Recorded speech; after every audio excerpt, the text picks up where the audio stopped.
عام آدمی کی لوگوں کو تنگ کرتی ہے، پٹواری کی کرپشن، لوگ تنگ ہوتے ہیں اس سے، یا تھانے دار کی. لیکن ملک جو تباہ ہوتا ہے جب اس کے طاقتور، اس کے پرائم منسٹر، وزیر، جب وہ چوری شروع کرتے ہیں. اس لیے ساری دنیا میں آج ڈیولپنگ ورلڈ، جس کو ڈیولپنگ ورلڈ، غریب ملک جو ہیں، ان کے اندر ایک ہی مسئلہ ہے، طاقتور قانون سے اوپر ہے.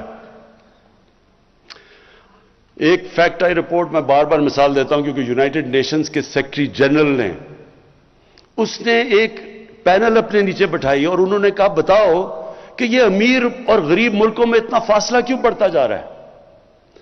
تو فیکٹ آئی پینل کی جو رپورٹ ہے اس نے یہ کہا کہ ہر سال غریب ملکوں سے، ڈیولپنگ ورلڈ سے 1000 ارب ڈالر چوری ہو کے جاتا ہے امیر ملکوں میں اور آف شور اکاؤنٹس میں اور مے فیئر کی طرح فلیٹس میں.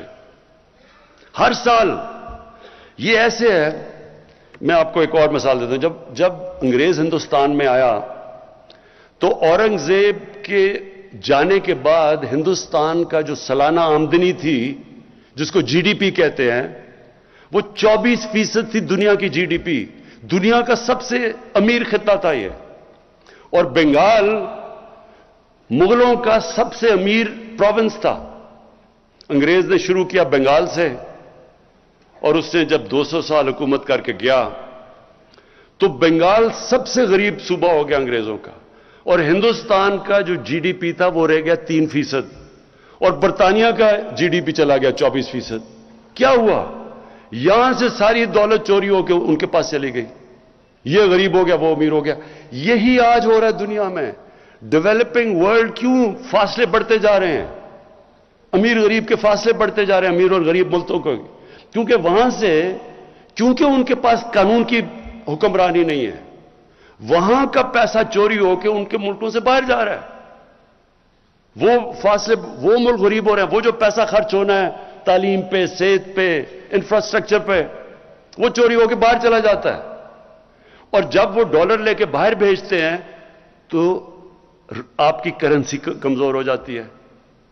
کیونکہ یہاں سے اندازہ، ایک رپورٹ تھی 10 سال پہلے کہ 10 ارب ڈالر ہر سال یہاں سے چوری ہو کے، منی لانڈرنگ ہو کے باہر جاتا ہے.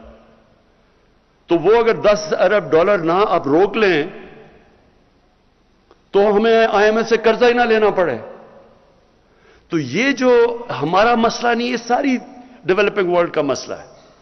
اس لیے یہ جو رول آف لا ہے، طاقتور کو قانون کے نیچے لانا، یہ ایک جہاد ہے. اللہ قرآن میں کہتا ہے کہ میری زمین میں انصاف قائم کرو. یہ ہمارا فرض ہے.